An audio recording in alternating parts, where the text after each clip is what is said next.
কোটা ছাড়া নাকি বিউপিতে চান্স হয় না। খুবই কমন একটা মিথ প্রচলিত আছে।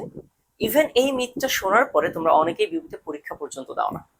বাট এই কথাটার বা এই যে মিথটার আসলে যৌক্তিকতা কতটুকু, এটা কি আদৌ যৌক্তিক, বা এটার পিছনে আসলে রিজন কি, কেন কথাটা আসে, বা কোটা ছাড়া কি আসলে বিউপিতে চান্স হয় না, এই টোটাল বিষয়গুলো তোমাদের যে প্রশ্নগুলো মনের মধ্যে আছে এগুলো নিয়ে আজকে একটু কাটাছাড়া করবো। আমরা খুব ডিটেলসে ব্যাখ্যা করে এটা বোঝার চেষ্টা করবো। ওকে, তো আমি প্রথমে একটা এক্সাম্পলের মাধ্যমে তোমাদেরকে বোঝাই, তাহলে জিনিসটা তোমরা খুব সহজে রিলেট করতে পারবা।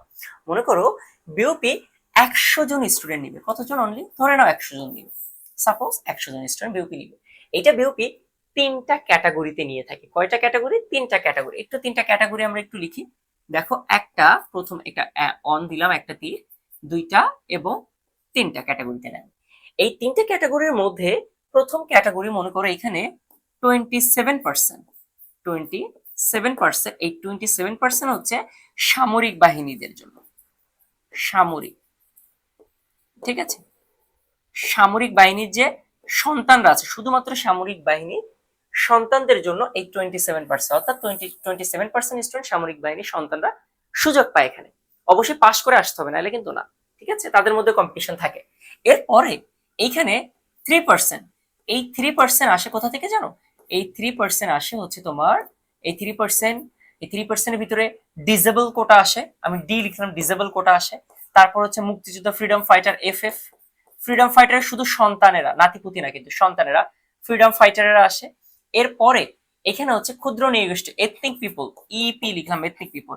তাহলে এইগুলা আমাদের এই 3%, অর্থাৎ 100 জনের মধ্যে 27 জন নেয় হচ্ছে সামরিক বাহিনীর সন্তানদের থেকে। এরপরে 3 জন নেয় হচ্ছে এই তিনটা ক্যাটাগরি থেকে। এবং বাকি যে এখানে বাকি যে 70% আছে, এই যে 70 জন, 70%, এই যে 70 জন, এই 70 জন হচ্ছে জেনারেল স্টুডেন্ট। এই 70 জন হচ্ছে জেনারেল স্টুডেন্ট। এবং তুমি মনে রাখবা, এই জেনারেল যারা আছে, এই জেনারেলের যে 70টা সিট বা 70% যে সিট, এই সিটের মধ্যে না এরা আসবে না এরা আসবে, অর্থাৎ সবার জন্য আলাদা আলাদা করে সিট দেওয়া আছে।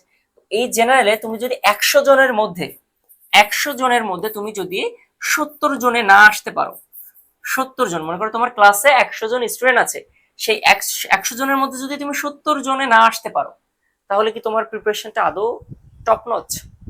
আদৌ কি আপ টু দ্য মার্কস ছিলে তুমি? তুমি নিজেকে একটু প্রশ্ন করবা তো। দেখো, তাহলে সবাই বলে যে কোটা ছাড়া কোটা, তাহলে এই 70 জন কারা? এদের তো কোটা নাই, এটা তো জেনারেল থেকে সাধারণ স্টুডেন্ট। এরা কি চান্স পাচ্ছে না? অবশ্যই এরা চান্স পায়। তাহলে এই যে মিথটা প্রচলিত আছে, হ্যাঁ এখানে কোটার আধিক্য আছে, অবশ্যই আছে, বাট জেনারেল থেকেও কিন্তু বহুত স্টুডেন্ট চান্স পায়। 70 জন, 100 জনের 70 জন, এটা কিন্তু কম না। তাহলে তুমি যদি 100 জনের 70 জনে না আসতে পারো, তাহলে কিভাবে তুমি এত বড় বড় কথা বলো যে কোটা ছাড়া চান্স হয় না, কোটা ছাড়া চান্স হয় না? এটা কাদেরকে বলা যৌক্তিক তোমার? কখনোই না। তুমি যদি তোমার প্রিপারেশন ভালো থাকে, তুমি যদি ভালো পরীক্ষা দিতে পারো, তাহলে অবশ্যই তুমি 100 জনের 70 জনের মধ্যে আসার যোগ্যতা রাখো। আদারওয়াইজ তোমার কোথাও ঘাটতি ছিল, এটা স্বীকার করতে হবে। সো এইটা নিয়ে যারা আসলে ভাবো যে কোটা ছাড়া চান্স হয় না, তারা আসলে ভুল। এই যে 70 জন আছে, এরা কিন্তু কোটা ছাড়াই চান্স পেয়েছে 100 জনের ভিতরে, অর্থাৎ টোটাল 70% সিট কিন্তু জেনারেল স্টুডেন্টদের জন্য, যারা সাধারণ। সো এই যে মিথটা প্রচলিত আছে, এটাই গা ভাসিয়ে না দিয়ে নিজের সর্বোচ্চটা দিয়ে চেষ্টা করো, ইনশাল্লাহ ভালো কিছু হবে। আর যদি বিউপির এফএডাব্লিউএস ট্রিপলএস এর জন্য একটা গোছানো খুব সুন্দর মতো এইরকম ভাবে সবকিছু ক্লারিফাই করে প্রতিটা টপিক বুঝে শুনে একটা প্রস্তুতি নিতে চাও, তাহলে তোমরা আমাদের ফিউচার বিউপি অ্যান্ড অ্যাডভান্স ব্যাচে অথবা ফাইনাল ব্যাচে যুক্ত হয়ে যেতে পারো। যুক্ত হতে আমাদের হোয়াটসঅ্যাপ নাম্বারে যোগাযোগ করবে।